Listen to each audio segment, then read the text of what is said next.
O GP da Arábia Saudita já começa hoje mesmo, e tanto o Hülkenberg quanto o Gabriel Bortoleto e a Sauber estão dizendo que pode ser um dos melhores GPs do ano para o C45, que é o carro da equipe verde. Esse aqui é simplesmente o vídeo mais completo da internet a respeito desse assunto. Eu estou trazendo uma análise detalhada sobre todos esses temas, então eu queria pedir para você, para já deixar o seu like aqui embaixo, se inscrever no canal e ativar o sininho para todas as notificações, porque aqui no Drive ID é o canal que fala com a identidade de quem realmente é apaixonado pelo esporte a motor. Hoje eu estou voltando a utilizar o microfone aqui na minha mão. Por quê? Porque eu não estava gostando do áudio, achei que estava com muito ruído aí, muito eco. Espero que você esteja gostando mais a partir de agora. E vamos logo pro assunto, vamos parar de enrolação, vamos falar realmente do que importa, que é a Sauber de Bortoleto no GP do Jeddah de Fórmula 1. A primeira notícia que a gente tem é justamente aqui do portal F1 Mania, dizendo que a Sauber aposta em recuperação nesse circuito desafiador do Jeddah. A gente tem aqui uma entrevista de Jonathan Whitley, que é o chefe da equipe e antigo, inclusive, diretor da Red Bull, que ele diz basicamente o seguinte: deixando para trás o capítulo no Bahrein, que foi o GP da semana passada, que foi simplesmente desastroso. Gabriel Bortoleto terminou na última colocação, enquanto Nico Hülkenberg terminou ali desclassificado por conta da questão da prancha de madeira. E aí, continuando. Agora voltamos nossa atenção para o Jeddah. O circuito da Corniche é conhecido por ser desafiador e coloca à prova todas as equipes. Embora os resultados recentes não tenham sido os que buscamos, seguimos focados em aproveitar ao máximo tudo que esse final de semana pode oferecer. Até aqui, basicamente, o que eles sempre dizem. Nosso foco está em extrair tudo do C45, garantir uma execução operacional consistente e nos posicionar para lutar pelo melhor resultado possível. Novamente, é algo, vamos dizer assim, clichê. Eles estão falando sobre isso sempre. E aí, o Hülkenberg dá uma entrevista falando sobre Jeddah também, que está justamente nesse portal aqui, F1 Passion, só que de forma mais completa. Até aqui, a posição da Sauber é a posição óbvia. O que a gente está esperando é justamente isso, que eles estejam ali tentando levar o carro cada vez mais ao limite. Isso é uma obviedade e eles estão falando sobre isso basicamente todas as corridas. E isso não envolve um gasto de orçamento a mais por conta disso. Envolve apenas uma eficiência maior para descobrir as melhores configurações para cada circuito. Até aí, tudo certo. Vamos falar agora sobre o que Hülkenberg disse para esse GP de Jeddah de Fórmula 1. Aqui já está na manchete. Jeddah deveria ser mais adequado para o nosso C45, mas não há margem para erros. Até aqui, tudo bem. Vamos ver o que ele fala durante a entrevista, basicamente. Olha só. Em primeiro lugar, que Antonio Giovinazzi foi o último que pontuou em Jeddah, pela Sauber, na época, inclusive. Era Alfa Romeo, foi em 2021, isso faz 3 anos. E aí, o que Nico Hülkenberg diz é que, basicamente, é isso aqui. Jeddah é conhecida como um bom desafio.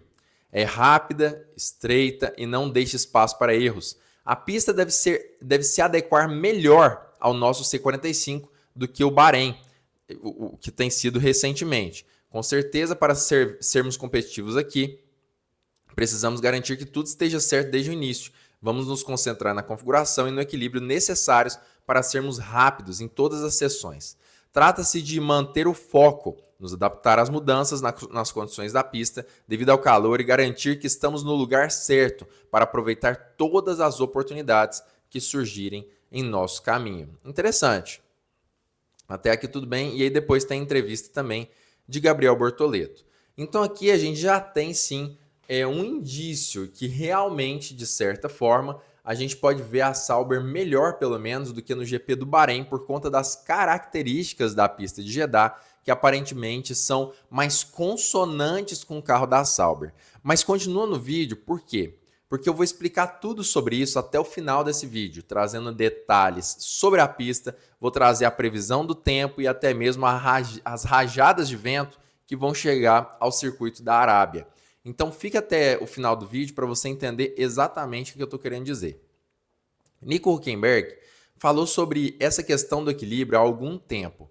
Em uma entrevista aqui ao motorsport.com, ele falou basicamente o seguinte: é que você sempre aprende coisas novas, sempre descobre como está dirigindo, algumas coisas surgiram, interessantes surgiram em Suzuka, isso aqui foi logo após o GP de Suzuka, tá? E ele está falando sobre o equilíbrio realmente do carro. E aí, logo após o GP de Suzuka, ele disse que tinham grandes chances da equipe melhorar nas próximas corridas, com exceção do Sakir, que é justamente o GP do Bahrein. Olha só o que ele diz: Sakir é completamente diferente, pouca exigência de frenagem, exigência de tração, curvas lentas. Então vamos ver se isso nos ajuda lá. O que ele quer dizer com isso é justamente o que eles haviam descoberto ali em questão de acerto de carro no GP do Japão de Fórmula 1. Será a primeira corrida realmente quente do ano, mas o Bahrein, na verdade, um caso atípico devido às características da pista e, portanto, não é a melhor referência. Então eles já estavam meio que esperando que o Bahrein não seria uma boa corrida para o carro de uma forma geral desde o início do fim de semana. Eles já estavam esperando isso. E o grande problema é justamente o equilíbrio do carro e a harmonia do acerto do C45. Tudo certo por ali. Inclusive, indica mais uma vez que o circuito de Jeddah pode ser mais interessante mesmo para o C45 da Sauber, para os dois pilotos, tanto para Hülkenberg quanto para Bortoleto. Mas o que Bortoleto fala sobre isso? Ele também diz que, na verdade, ele está esperando sim, vamos dizer assim, uma oportunidade melhor para conseguir aí um bom resultado no fim das contas. Aqui ele diz: Jeddah é um circuito rápido e complicado. Até aqui, tudo certo. E aí depois ele diz que ele já correu, né, aqui no ano passado, então conhece essa pista. Trabalhamos duro para maximizar nossos aprendizados até agora e estou focado em continuar esse progresso, aperfeiçoando meu desempenho e buscando um resultado competitivo. Meu objetivo é manter o foco, continuar evoluindo e aproveitar ao máximo o fim de semana. Ou seja, comentário aí conservador do Bortoleto, sem querer se expor, sem querer se vulnerabilizar, mas deixando claro que conhece a pista e que basicamente se a equipe entregar a ele um bom carro, dar a ele uma boa oportunidade, ele vai conseguir sim entregar bons resultados no fim das contas, tentando aproveitar ao máximo cada situação. Mas ele sempre é muito conservador em todas as colocações que ele traz, tá? É basicamente desse jeito todas as vezes. Inclusive, ele avaliou nesse fim de semana, numa reportagem de ontem mesmo, às 4h40 da tarde, que esse início dele está sendo muito difícil. Ele fala que não tem sido fácil, porque ele foi campeão durante 2 anos, brigando por vitórias e pódios, e agora, quando ele faz um ótimo trabalho, ele chega ao Q2.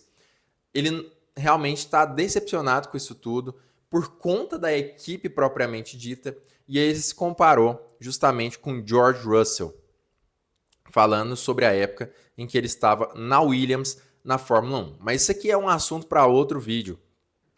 É só vamos dizer assim, uma curiosidade para que a gente pode falar sobre Gabriel Bortoleto no fim das contas. Então, até agora a gente tem a Sauber dizendo que esse circuito de Jeddah aparentemente pode ser melhor do que o Bahrein, mas a gente sabe que as coisas podem mudar de uma hora para outra. A gente tem Nico Hülkenberg afirmando que as características da pista realmente devem ser melhores e Gabriel Bortoleto dizendo também que ele espera uma melhora nesse GP do Jeddah, principalmente pela experiência que ele mesmo tem. Mas quais análises a gente pode fazer desse circuito e das condições também desse GP que realmente podem nos fazer pensar que a Sauber pode ir melhor nesse fim de semana do que ela foi nas últimas corridas? Quando a gente analisa aqui o circuito como um todo, vou até colocar em tela cheia aqui para vocês verem melhor. Quando a gente analisa o circuito como um todo, a gente percebe que a curva 1 é logo após uma longa reta. As retas geralmente minimizam os problemas reais que existem no carro da Sauber.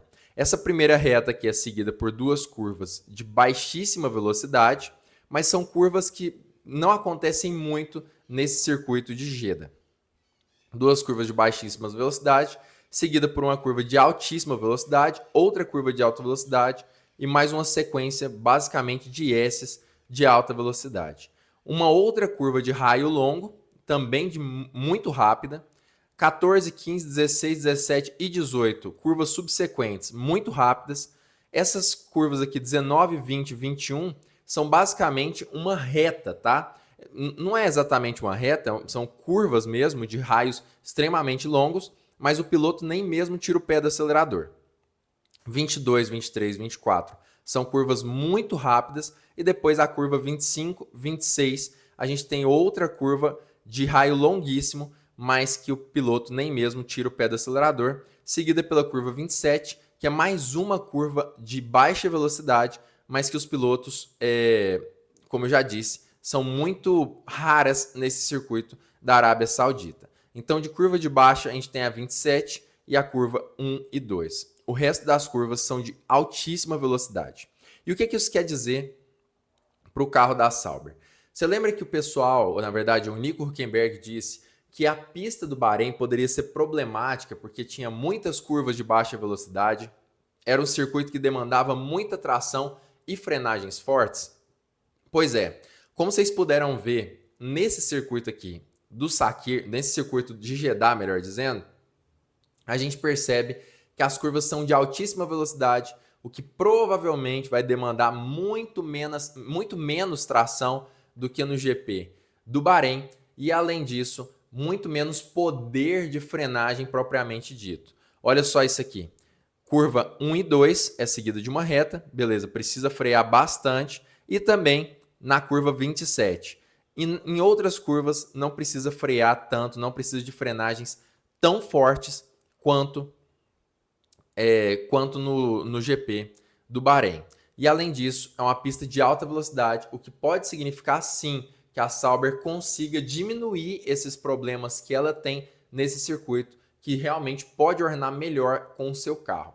Mas para quem não se lembra, um dos maiores problemas desse GP do Bahrein de Fórmula 1 para a Sauber estava ligado também às rajadas de vento e à turbulência dos carros. Em questão de turbulência, a gente sabe, curvas de alta velocidade podem sim acabar prejudicando a questão da pressão aerodinâmica atrás de outro carro por conta da turbulência.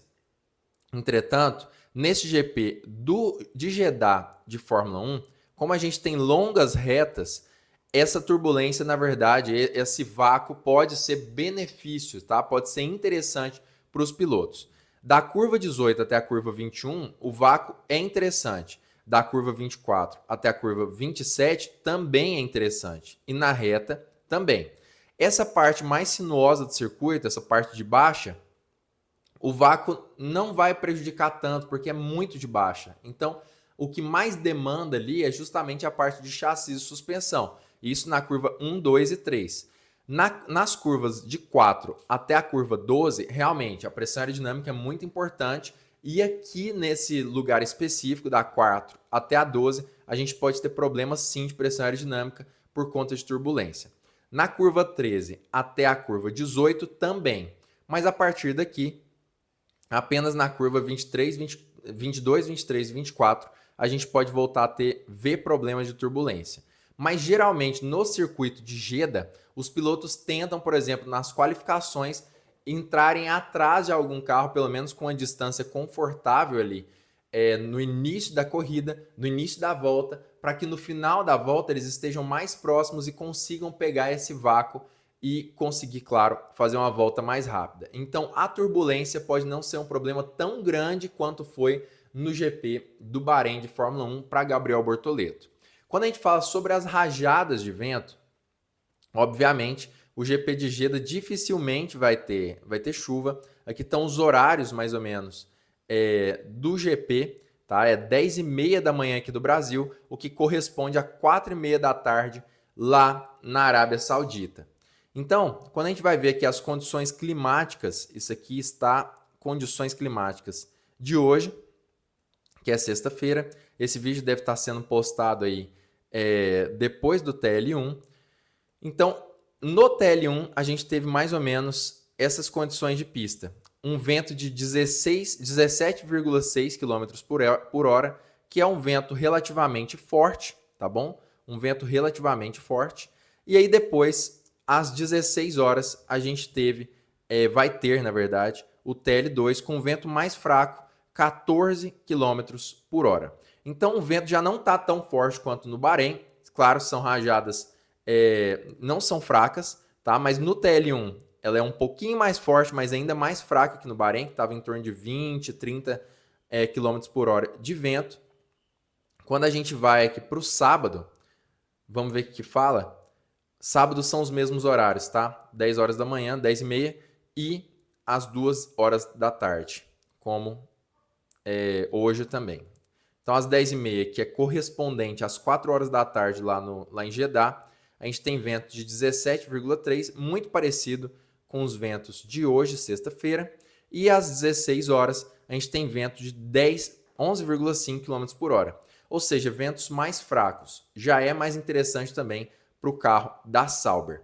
Quando a gente fala de domingo, a gente vai ter apenas uma sessão, que vai ser às 14 horas aqui no Brasil, como vocês podem ver aqui.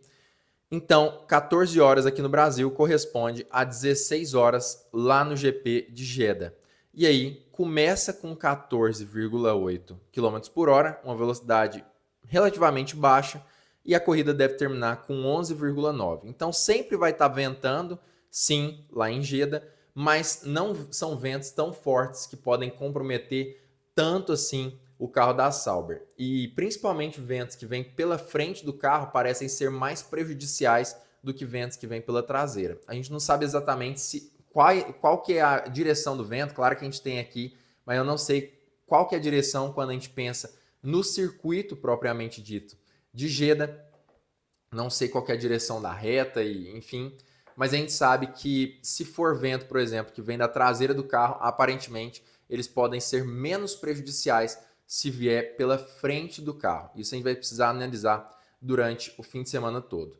Quando a gente fala sobre mudança de temperatura, que é outro problema na Sauber, a gente viu que o circuito de Jeddah vai estar muito quente, o que pode ser um desafio. Entretanto, como também está muito úmido, é bem provável que essa temperatura possa se manter por boa parte das sessões, o que pode ajudar as equipes a ter um acerto mais consistente. Quem não se lembra que no TL2 do GP do Bahrein, a Sauber foi muito bem, tanto com o Bortoleto quanto com o Nico Hülkenberg. E aí depois ela piorou muito, justamente por conta das mudanças na pista. O GP de Jeddah provavelmente, tanto no TL1 até o TL3, deve ter uma pista muito semelhante, não deve mudar tanto, o que deve ajudar também a Sauber no fim das contas. A minha expectativa para esse GP, e aí sendo bem sincero mesmo, é que a Sauber consiga ter um desempenho muito melhor do que ela teve no GP do Bahrein, mas ainda assim deva sair um pouco decepcionada com os resultados. A gente sabe, o carro é muito instável, eles ainda não estão conseguindo, de certa forma, encontrar as melhores configurações para esse veículo, e Gabriel Bortoleto está sofrendo com a instabilidade. Acredito eu que a turbulência vai afetar menos, o vento também, mas ainda assim vai continuar muito instável. E eu acho que esse GP de Jeddah, por mais que deva colocar a Sauber ali na 15ª, 13ª colocação, na minha opinião, não vai ser um GP fácil para eles ainda, tá? Mas eu queria saber a sua opinião também, o vídeo já está ficando muito longo. Comenta aqui embaixo o que você acha que deve acontecer nesse fim de semana. Como eu já disse, não esquece de curtir esse vídeo, se inscrever no canal e ativar o sininho para todas as notificações para não perder mais vídeos de qualidade, análises profundas como esse aqui. E claro, porque aqui no canal Drive ID a gente conversa com a identidade de quem realmente é apaixonado pelo esporte a motor.